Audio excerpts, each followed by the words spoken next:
नमस्कार आप सभी को। देखिए अभी तक हमने OTR नंबर बच्चों के जनरेट कर लिए हैं।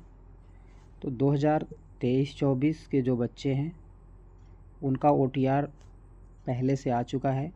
अगर उनका OTR आपको नहीं मिला है तो आप लोग परेशान ना हो। आप सीधे आपको करना क्या है कि आप 2 एप्लीकेशंस जो हमने बताए थे आपको OTR करने से पहले कि आपको जो इंस्टॉल करने, आधार फेस RD और आपका एक NSP OTR ऐप, ये दोनों आपको इंस्टॉल कर लेने हैं और आप उन्हीं दोनों ऐप के माध्यम से आसानी से OTR जनरेट कर सकते हैं। अब OTR के बाद जो है स्कॉलरशिप के लिए कैसे हमें अपना रजिस्ट्रेशन करना है, ठीक है। तो मैं पूरी प्रक्रिया आपको बताऊंगा, आप वीडियो को अंत तक ज़रूर देखिएगा, ठीक है। तो सबसे पहले हमें क्या करना है, हमें नेशनल स्कॉलरशिप पोर्टल पर जाना है। NSP आप जैसे ही टाइप करेंगे NSP, ठीक है, तो वेबसाइट ओपन हो जाएगी। जो सबसे पहले आपको वेबसाइट दिखेगी वहीं आपको क्लिक कर देना है। उसके बाद आप कहाँ आएंगे, अप्लाई सेक्शन में, ठीक है। तो यहाँ जैसे ही आएंगे, देखिए आपकी माई प्रोफाइल यहाँ पर लिखा हुआ है, इसको जब क्लिक करेंगे तो आपने जब OTR किया है तो OTR के समय जो आपने बनाया है अपनी प्रोफाइल, तो वो यहाँ पर शो होने लगेगी। और ये पूरा जो हमारा OTR है जो जनरेट हो रहा है ना, ये आधार बेस्ड है। जैसी डिटेल्स आपकी आधार में रहेगी सेम टू सेम इसमें आ जाएगा। केवल माता पिता का नाम, मोबाइल नंबर, ठीक है, ईमेल आईडी, ये सब आपको भरनी पड़ेगी उसमें, है ना। तो देखिए जैसे ही हमने इस बच्चे की प्रोफाइल को ओपन किया तो यहाँ उसकी फ़ोटो, OTR नंबर यहाँ पर है, मैंने हिडन कर रखा है इसको, ठीक है, प्राइवेसी के तौर पे। जेंडर बच्चे का क्या है, उसकी date of birth, mobile number भी यहाँ पर देखिए शो होगा, और ईमेल आईडी और मोबाइल नंबर, माता का नाम, पिता का नाम, ठीक है। आधार के 4 अंक यहाँ पर आएंगे। KYC देखिए यहाँ पर है कंप्लीटेड दिखा रहा होगा, KYC कंप्लीटेड, ठीक है। आधार सीडिंग स्थिति, अभी आधार सीड नहीं है क्योंकि ये नए बच्चे हैं 2024-25 के, तो इनका अभी खाता जो है ओपन नहीं करवाया गया है, ठीक है। जब इनका खाता खुल जाएगा और इनके बैंक अकाउंट से इनका आधार सीड हो जाएगा तो यहाँ सीडेड दिखेगा, ठीक है। आगे क्या करना है, देखिए यहाँ पर आप देखेंगे कि माई एप्लीकेशन, इसके बाद हम कहाँ क्लिक करेंगे, माई एप्लीकेशन पर हमको क्लिक कर देना है, ठीक है। आपको बता देते हैं कि वेबसाइट जैसे आप ओपन करेंगे तो आपको इस तरह से 3 डॉट दिखते हैं। आप वहाँ जब क्लिक करेंगे ना लेफ़्ट साइड में, तो एक रो बन के आ जाएगी पूरी की पूरी यहाँ से, जनरेट OTR, ठीक है। उसके बाद फिल एप्लीकेशन फॉर्म करके इस तरह से पूरी सीरीज़ यहाँ पे आ जाती है। आप जो सेक्शन है उसको एक एक करके पूरा करते जाएंगे उससे, ठीक है। सब एक ही जगह पर आपको NSP पोर्टल पे सब कुछ मिल जाएगा, यहाँ तक कि आप अपने PFMS का जो पैसा उसको ट्रैक कर सकते हैं, स्कॉलरशिप आई कि नहीं आई।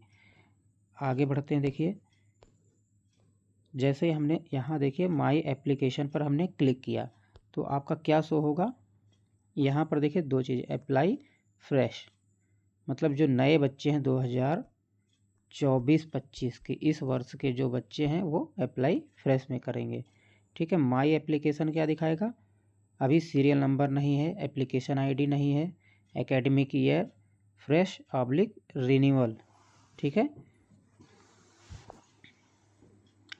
तो स्कॉलरशिप में क्या होगा, इनएक्टिव स्कॉलरशिप स्टेटस एक्शन। अभी जब हम आगे बढ़ेंगे जैसे जैसे फिल करते जाएंगे तो यहाँ पर ये सब कुछ फिल होता चला जाएगा। जैसे आप यहाँ पर देखेंगे अभी, अब अप्लाई करने से पहले हमें गाइडलाइंस जो है, ठीक है, इसको पूरी तरह से बहुत ही अच्छे से पढ़ना है, ठीक है। इंस्ट्रक्शंस क्या दिया गया है, guidelines for filling application form on national scholarship portal, बहुत ही ध्यान से हमें भरना है क्योंकि इसमें एडिट का ऑप्शन बाद में नहीं आएगा, ठीक है। इसलिए सबसे पहले तो अच्छे से समझ लीजिए, कोई जल्दबाजी नहीं है। अभी 31 अगस्त तक ये फॉर्म भरा जाएगा स्कॉलरशिप के लिए, ठीक है। तो कोई जल्दबाजी हमें नहीं करनी है, पहले हम इसको धीरे धीरे समझेंगे, उसके बाद हम आगे बढ़ेंगे, ठीक है। अगर गलती हो गई तो फॉर्म रिजेक्ट हो जाएगा, खैर अगर कुछ गलती होती भी है तो उसकी प्रक्रिया है आगे, ठीक है। नंबर 1 पे देखिए, students Aadhaar details will be auto fetched for filling the demographic details in the scholarship application form, ठीक है। आपका जो पता वगैरह है ये ऑटोमेटिकली ये आपका यहाँ पे शो होने लगता है, ठीक है। जैसे ही आप OTR जनरेट करते हैं उसमें सारा एड्रेस आपका आ जाता है, जो आपके आधार में मेंशन होता है वही आता है।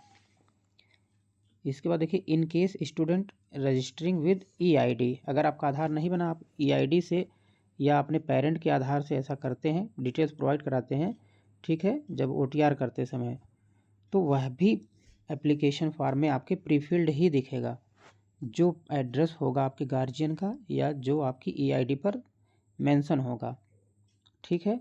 लेकिन एक चीज़ ध्यान रखना है कि जब तक आपका आधार नहीं इसमें लगेगा, है ना, अर्थात जो स्टूडेंट है जिसकी स्कॉलरशिप आनी है, अब जब तक आपका आधार नहीं लगेगा आपकी स्कॉलरशिप नहीं आएगी। ऐसा अभी मैं इसमें देखिए गाइडलाइन में लिखा हुआ है, in case student has to change any demographic information, अगर कुछ भी आप अपना इसमें चेंज करते हैं, जैसे कि नाम है, एज है या जेंडर है। देखिए सबसे ज़्यादा दिक्कत क्या आती है, नाम, जन्म तिथि में, इसमें दिक्कत आती है चेंज कराने में आधार को, ठीक है। तो अगर आप कुछ ऐसा चेंज करते हैं अपने एप्लीकेशन फॉर्म में, the same is to be changed in Aadhaar first and then student has to, देखिए बहुत ही ज़रूरी, ये बहुत इम्पोर्टेंट ये सूचना है कि अगर आप अपने आधार में चेंज कराते हैं, ठीक है, पहले आधार में चेंज कराना है, जैसे नाम है या उम्र है या जेंडर, तो जब चेंज कराएंगे आप आधार में पहले, उसके बाद क्या है, आपको EKYC दोबारा करनी पड़ेगी। अर्थात अगर आपका OTR हो गया है, गलती आपके आधार में कुछ दिख रही है, तो आप आधार में पहले संशोधन कराएंगे और अपनी EKYC दोबारा, EKYC अगेन, ठीक है, to get the change reflected in her OTR, तो आपके OTR में वो चीज़ दिखने लगेगी फिर, ठीक है। Once the details are changed in OTR the same details will be shown in the application form, वही अगर OTR में चेंज हो गया तो आपके एप्लीकेशन फॉर्म में वो आ जाएगी अपने आप चेंज हो करके। Please be aware that once the application is submitted, एक बार अगर ध्यान देना, देखिए एक बार अगर एप्लीकेशन सबमिट हो गया, it's detail can not be changed in that academic year, तो उस एकेडमिक ईयर में वो चीज़ें चेंज नहीं होंगी। इसलिए जो कुछ भी बदलाव करना है फॉर्म भरने से पहले ही हमें उसको चेंज करा लेना है। अगर फॉर्म फाइनली सबमिट हो गया जल्दबाजी में तो कोई भी चेंजिंग नहीं होगी। और आप जानते हैं कि स्कॉलरशिप का नियम है कि एक बार अगर आपकी एक सत्र में एक स्कॉलरशिप नहीं आई तो आगे की स्कॉलरशिप मिलना नामुमकिन है, मुश्किल नहीं नामुमकिन हो जाएगा, नहीं मिलेगी स्कॉलरशिप, ठीक है। तो इसलिए कोई जल्दबाजी नहीं करनी है। 31 अगस्त तक अभी फॉर्म भरने की डेट है ना, इसलिए कोई जल्दबाजी हमें नहीं करनी है। आगे देखिए कि in case of EID number disbursal of scholarship would happen if Aadhaar is not submitted without 1 month, है ना। In case of EID no disbursal of scholarship, देखिए अगर आपने EID से किया है अपना OTR और आपने फॉर्म सबमिट किया है तो आपको 1 महीने के अंदर अगर आपने आधार अपना नहीं सबमिट किया तो स्कॉलरशिप आपकी नहीं आएगी, ठीक है।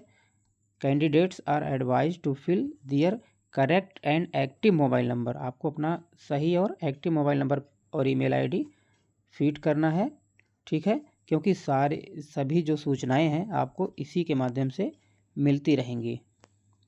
Scholarship disbursement will be done in Aadhaar seeded account on NPCI, तो आपका जो स्कॉलरशिप है वो आधार से सीडेड अकाउंट में ही आएगा NPCI के द्वारा, ठीक है।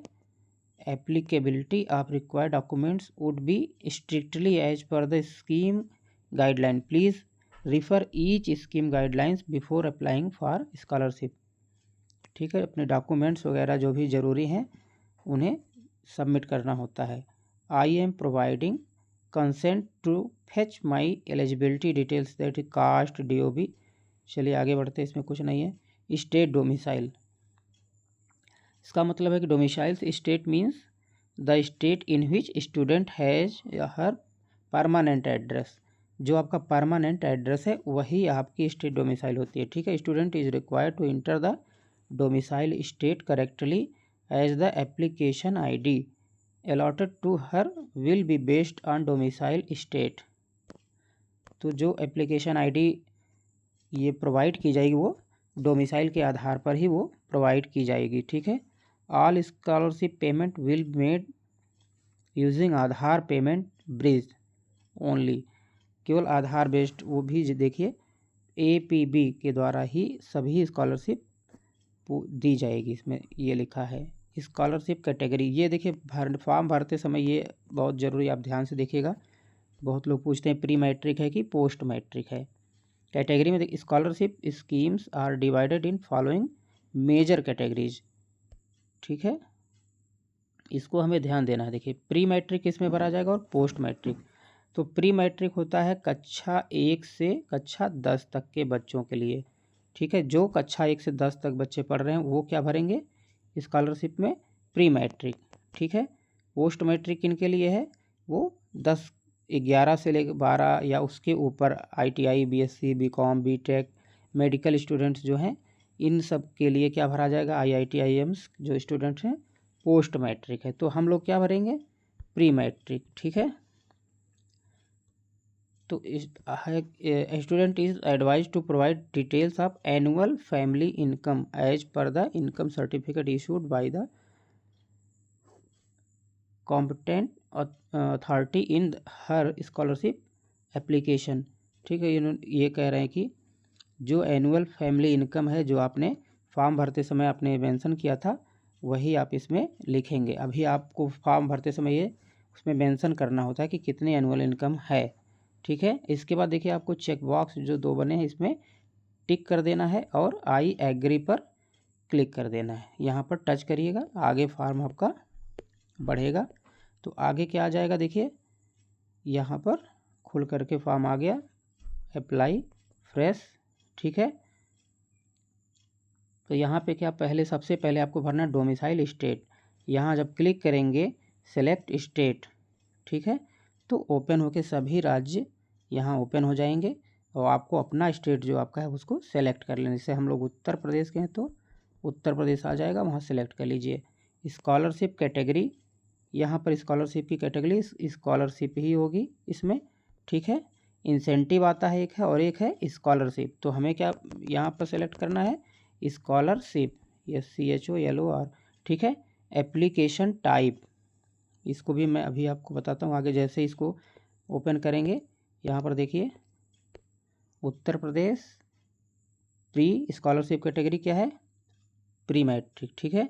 और एप्लीकेशन टाइप क्या है स्कॉलरशिप, ठीक है। इस तरह से देखिए ये ओपन हो जाएगा। आप ध्यान से देख लीजिएगा कि स्कॉलरशिप कैटेगरी हम लोगों की क्या है कक्षा 1 से कक्षा 10 तक जो बच्चे हैं वो प्री मैट्रिक चुनेंगे और जो 11 और 12 के हैं, ठीक है, वो पोस्ट मैट्रिक। और एप्लीकेशन टाइप स्कॉलरशिप। इसके बाद इसको सबमिट कर देना है आपको, ठीक है। सबमिट वाले जो ये यहाँ पर क्लिक कर देना है और ये सबमिट हो जाएगा आपका। इसके बाद आगे बढ़ेंगे हम। फिर देखिए हमारा एप्लीकेशन कुछ इस तरह से डिटेल्स यहाँ पर खुल के आ जाएगी कि अभी सीरियल नंबर 1 एप्लीकेशन ID, अभी फाइनल जब सबमिट हो जाएगा तब यहाँ एप्लीकेशन ID आपकी बन के आ जाएगी UP 2024-25 ऐसे करके आएगा, ठीक है। एप्लीकेशन देखिए एकेडमिक ईयर क्या है 2024-25, ठीक है। और रिन्यूअल या फ्रेश, ये फ्रेश एप्लीकेशन है। कैटेगरी स्कॉलरशिप है, स्टेटस एक्टिव। अब यहाँ पे जहाँ पे देखिए एक्शन प्रोसीड लिखा है यहाँ पर हम क्लिक कर देंगे। ऐसे जैसे ही क्लिक करेंगे तो हमारा एप्लीकेशन आगे बढ़ जाएगा। तो please go to my application page to complete your application process. My application जहाँ लिखा है वहाँ पर हमें क्लिक कर देना है, ठीक है। या वहीं से आप जहाँ प्रोसीड था वहाँ कर देंगे। और यहाँ देखिए माई प्रोफाइल के आगे माई एप्लीकेशन, यहाँ पर हम क्लिक करेंगे और यहाँ जो प्रोसीड बटन है यहाँ पर दिख रहा है ना, यहाँ प्रोसीड, इस पर आप क्लिक कर दीजिएगा। फिर आगे ये फॉर्म बढ़ जाएगा। इसके बाद देखिए क्या खुल के आ जाएगा यहाँ पे, यहाँ पे आपका नाम दिखेगा, ठीक है। और स्टेटस में देखिए current status submit your application, क्योंकि अभी सबमिट नहीं हुआ है। आपकी वेरिफिकेशन डिटेल्स यहाँ दिखने लगेंगी, ठीक है। माइलस्टोन, पेमेंट डिटेल्स, सब कुछ यहाँ पर शो होगा आगे चल करके, ठीक है। इसके बाद देखिए जब हम और आगे बढ़ेंगे, फिल एप्लीकेशन, यहाँ क्लिक करिएगा। क्लिक करने के बाद देखिए कितने स्टेप में है। जनरल इंफॉर्मेशन, एकेडमिक डिटेल्स यहाँ पे है, एप्लीकेशन स्पेसिफिक और scheme availables, scheme specific details. इस तरह से आगे हम बढ़ते चले जाए, जैसे जैसे आप करते जाएंगे ये रेड होता जाएगा, ठीक है। तो academic year 2024-25, domicile state Uttar Pradesh, scholarship category pre और प्री मैट्रिक है, एप्लीकेशन टाइप स्कॉलरशिप। और आपका नाम देखिए, पर्सनल इन्फॉर्मेशन, नाम, gender, date of birth, father's name, mother's name, ये सब यहाँ पर आ जाएगा, ठीक है। ये कहाँ से आया है, जो आपने OTR किया है, ठीक, OTR जनरेट किया है ना उस भरते समय, सब वहीं से, और आधार के हिसाब से यहाँ पर शो होने लगेगा। इसके बाद क्या भरना है, कम्युनिटी, ठीक है। यहाँ जब आप सेलेक्ट करेंगे, इसको ओपन करेंगे तो आपका community, religion, annual family income, इसको ध्यान से भरना है। जब आपने फॉर्म भरा था तो उसमें जितना आपने दर्शाया है इनकम उसमें लिखी होगी, आपको वही यहाँ पे फिल कर देना है, ठीक है। अगर आप दिव्यांग हैं तो यहाँ पर ऑप्शन आएगा यस और नो, नहीं है तो नो वरना यस, ठीक है। ये आपको सेलेक्ट कर लेना है। पेरेंट्स प्रोफेशन क्या है, अब आपके जो पेरेंट्स हैं उनका व्यवसाय क्या है, तो यह आपकी इनकम सर्टिफिकेट पर लिखा होगा कि वो अगर एग्रीकल्चर है तो एग्रीकल्चर कर देंगे, ठीक है, या मजदूर, जो कुछ है आप यहाँ से सेलेक्ट कर लेंगे। मैरिटल स्टेटस, तो ज़्यादातर बच्चे क्या हैं, अनमैरिड हैं, क्या हैं, अनमैरिड, तो आप अनमैरिड सेलेक्ट कर लीजिएगा, अर्थात वैवाहिक स्थिति इसमें पूछा जा रहा है, ठीक है। आपकी सिंगल गर्ल चाइल्ड, जो अपने माता पिता की इकलौती संतान है, अगर वो बच्ची है, गर्ल चाइल्ड है, ठीक है, बालिका है, तो आप यहाँ सेलेक्ट करिएगा, ठीक है। यहाँ पे देखिए क्वेश्चन लिखा है कि any of the parents not alive, कि आपके माता पिता में से कोई ज़िंदा नहीं है, तो ये नॉट एप्लीकेबल है, ठीक है। जिन बच्चों के माता पिता में से कोई नहीं है उनके लिए होता ही है, तो यहाँ पर ऐसी स्थिति नहीं है कुछ, ठीक है। फिर हम आगे बढ़ जाएंगे और वही चीज़ें हैं, आगे बढ़ते हैं, ठीक है। इसके बाद आ जाएगा हमारा स्टेट उत्तर प्रदेश, डिस्ट्रिक्ट यहाँ आप अपना सिलेक्ट कर लीजिए, जो आपका ज़िला है। उत्तर प्रदेश से हैं तो सभी 75 ज़िले आपको यहाँ से जो है शो होंगे, तो आप अपना ज़िला यहाँ पर चूज कर लीजिएगा। लोकेलिटी, रूरल, अर्बन या अदर, ठीक है। ज़्यादा बच्चे रूरल हैं तो आप रूरल टिक करिएगा। हाउस नंबर या स्ट्रीट नंबर, पिन कोड, ये आपके आधार पर ही पीछे लिखा होता है, आप उसको यहाँ पर फिल कर देना है। पिन कोड नंबर आपको यहाँ डाल देना अपना है, ठीक है। OTR जनरेट करते समय भी वहाँ पर पूरा डिटेल्स ये शो होने लगता है, पिन कोड्स भी, और ये हाउस नंबर वगैरह सब वहाँ पे शो होता है। इसके बाद आप यहाँ पे सेव एज ड्राफ्ट या सेव एंड नेक्स्ट, अगर आपको फॉर्म नहीं भरना भी है तो इतनी अपनी सूचना को सेव करके ड्राफ्ट में ये सेव हो जाएगा, सेव एंड ड्राफ्ट कर दीजिएगा। अगर आपके पास सभी आपके डॉक्यूमेंट तैयार हैं तो आप सेव एंड नेक्स्ट कर देंगे, फिर आपका फॉर्म आगे बढ़ जाएगा, ठीक है। तो हमने अभी इस बच्चे का यहीं पे रोक दिया था क्योंकि अभी मेरे पास डॉक्यूमेंट्स नहीं है, ठीक है। जैसे डॉक्यूमेंट्स मिलते हैं मैं आगे का फॉर्म पूरा भर के आपको पूरा वीडियो बना करके दिखा दूंगा, ठीक है। तो इसके बाद देखिए आपको लॉग आउट कहाँ से कर देना है, आप लॉग आउट ज़रूर कर लीजिएगा, ठीक है। यहाँ पर आप देखेंगे राइट साइड में, वेबसाइट के राइट साइड में एक फेस बना हुआ है, यहाँ जब आप क्लिक करेंगे इस पर तो यहाँ लॉग आउट का ऑप्शन आएगा, यहाँ से जा कर के आपको लॉग आउट कर देना है, ठीक है। लॉग आउट करने के बाद जब लॉगिन फिर से करेंगे तो OTR नंबर और पासवर्ड आप डालेंगे। जैसे ही आपका ये फॉर्म ओपन हो जाएगा और आप आगे की जो आप प्रोसेस है उसको पूरा करेंगे। ठीक है, फिर मैं अगले वीडियो में पूरी जानकारी आपको दूंगा। बहुत बहुत धन्यवाद।